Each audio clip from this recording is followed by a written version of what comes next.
The woman in the wilderness is the caption of our Sabbath school lesson. Comparing Revelation chapter 12 verse 6 and Revelation chapter 12 verses 14 to 16. Revelation 12:6. The woman fled into the wilderness, to a place prepared for her by God, where she might be taken care of for 1,260 days. Then Revelation 12:14 to 16.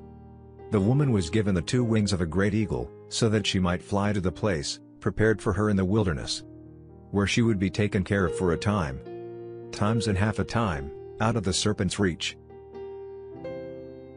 Then from his mouth, the serpent spewed water like a river, to overtake the woman, and sweep her away with the torrent.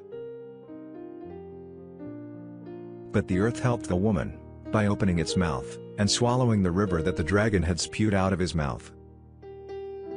Notice carefully the time period.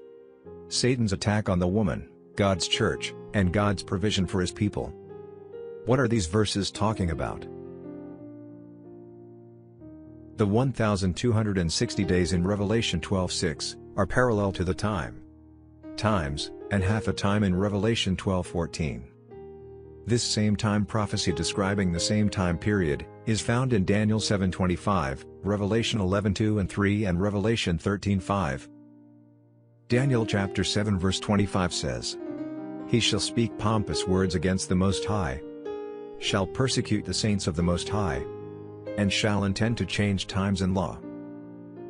Then the saints shall be given into his hand, for a time, and times and half a time." Revelation chapter 11 verse 2 and 3. "But leave out the court which is outside the temple, and do not measure it, for it has been given to the Gentiles. And they will tread the holy city underfoot for 42 months. And I will give power to my two witnesses. And they will prophesy 1,260 days, clothed in sackcloth." Revelation chapter 13 and verse 5. "And he was given a mouth speaking great things and blasphemies. And he was given authority to continue for 42 months. Because these are prophetic symbols, a literal woman with wings did not go into the wilderness. We apply prophetic time, the day-year principle. For instance, Numbers 14:34, and Ezekiel 4:4-6, to these prophecies.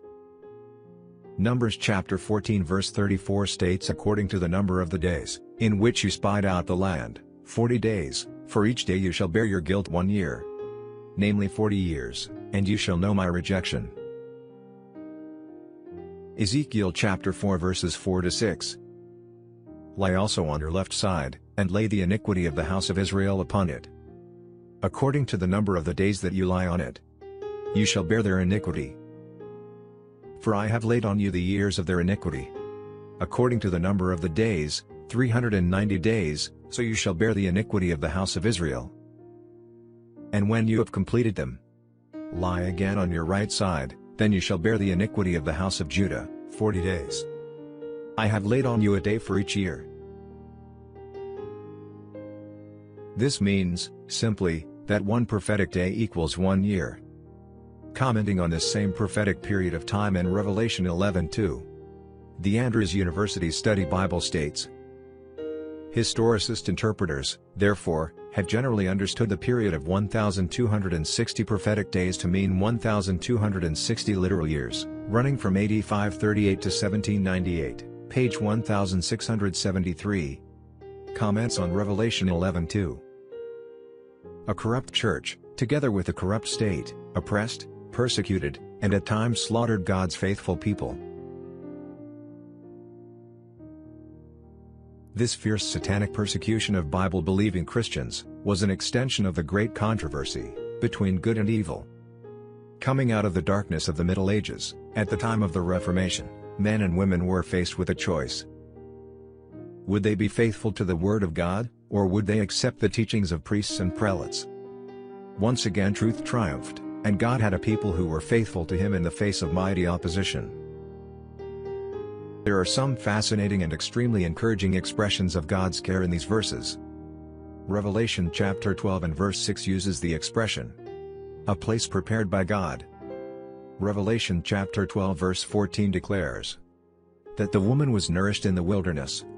And Revelation chapter 12 verse 16 declares, "The earth helped the woman." At times of severe persecution, God provided for His church. As He did then, He will do the same for His end-time remnant. Describe a time of trial or difficulty in your own life, when you could easily have become discouraged, but God provided a place of refuge for you, and nourished you in your challenges. How did God provide support when you needed it most? May goodness and love follow you always.